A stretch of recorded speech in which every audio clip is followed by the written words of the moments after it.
മൊണ്ടാർ ചുഴലിക്കാറ്റ് ആശങ്ക ഒഴിയുകയാണ്. ചുഴലിക്കാറ്റിന്റെ ശക്തി കുറഞ്ഞിരിക്കുന്നു. രാത്രി 12:30യോടെയാണ് കാറ്റ് ആന്ധ്രാ തീരം തൊട്ടത്.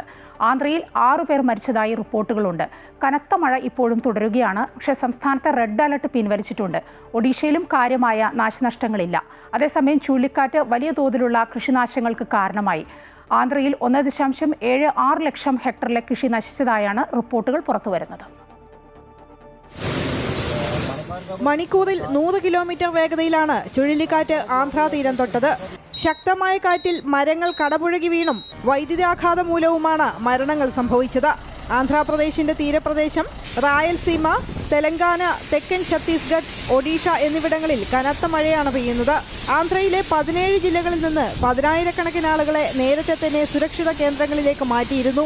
റെയിൽ, റോഡ്, വ്യോമഗതാഗതങ്ങളെയും മൊണ്ടാർ ചുഴലിക്കാറ്റ് ബാധിച്ചു.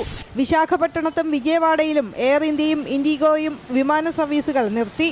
വിശാഖപട്ടണം വഴിയുള്ള ട്രെയിൻ സർവീസുകൾ റെയിൽവേയും റദ്ദാക്കി. ദുരിതബാധിതർക്ക് ആവശ്യമായ സഹായം നൽകാൻ മുഖ്യമന്ത്രി എൻ ചന്ദ്രബാബു നായിഡു MLA-മാർക്കും MP-മാർക്കും നിർദ്ദേശം നൽകിയിട്ടുണ്ട്. ആന്ധ്ര, ഒഡീഷ തീരങ്ങളിൽ കടലാക്രമണവും രൂക്ഷമായി. ഒഡീഷയിലെ തെക്കൻ ജില്ലകളിൽ ആളുകളെ മാറ്റിപ്പാർപ്പിച്ചിട്ടുണ്ട്. ബംഗാളിലും ചുഴലിക്കാറ്റിന്റെ ഭാഗമായി കനത്ത മഴ പെയ്യുകയാണ്. ചുഴലിക്കാറ്റിന്റെ പ്രഭാവത്തിൽ ചെന്നൈ ഉൾപ്പെടെയുള്ള പ്രദേശങ്ങളിലും മഴ ശക്തമായിട്ടുണ്ട്. News desk, Amrita news.